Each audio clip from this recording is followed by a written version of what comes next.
There was a period last year when Sebastian Vettel was a free agent following Ferrari's announcement that they won't be renewing his contract. It was only weeks later that Aston Martin signed him.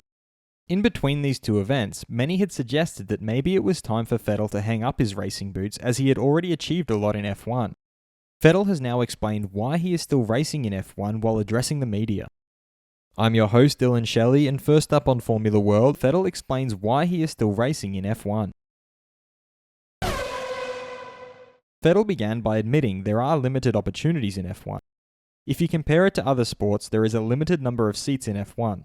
I think if your heart is not fully in it anymore, for whatever reason, then it is time to step aside and let other kids have their chance. He further explained this by using tennis as an example. In tennis, you can argue you're not taking away somebody else's spot, so it is a different ballgame, but in racing, with only 20 seats available, potentially you are. He then spoke about the individual motivations of the different drivers that compel them to keep racing even at a higher age. I think we all share love for the sport, otherwise we wouldn't have gotten into this position. So, that is something that unites us. I think then, individual motivations can be different. The nature of why you do it later on in your life and career, the reasons behind it might be different. But I can only speak for myself. I'm really in it to win.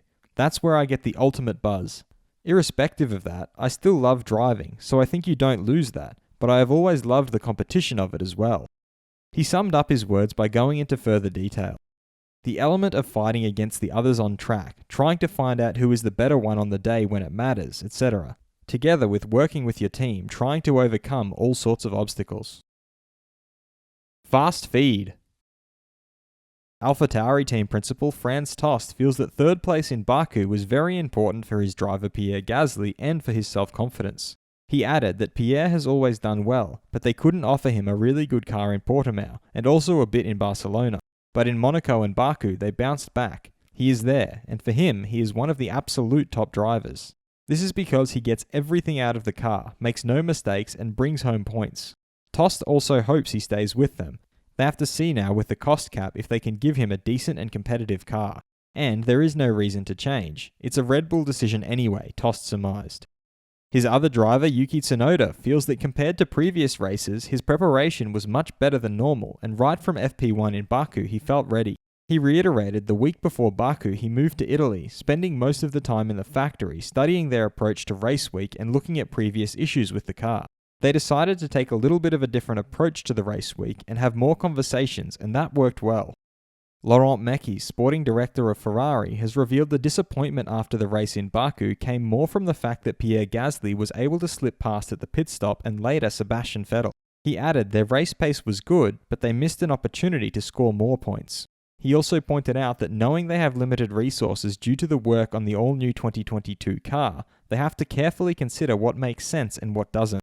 He also confirmed that regarding the powertrain, they will bring some promising solutions to the track later in the season. Retired F1 driver Gerhard Berger has stated that for them that was quite normal. The guy in front always moved to the side, referring to Haas driver Nikita Mazepin squeezing out teammate Mick Schumacher on the last lap in Baku. Berger added that in those days they didn't have cameras to show all that. If you really broke the rules, it went to the stewards.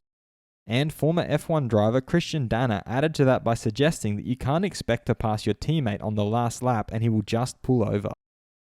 Should Pierre Gasly look elsewhere for a seat, or should he stay with AlphaTauri? Head over to my community page to vote in the poll and let me know what you think in the comments. And if you like this video, feel free to subscribe and check out my others for all the latest in the world of Formula 1.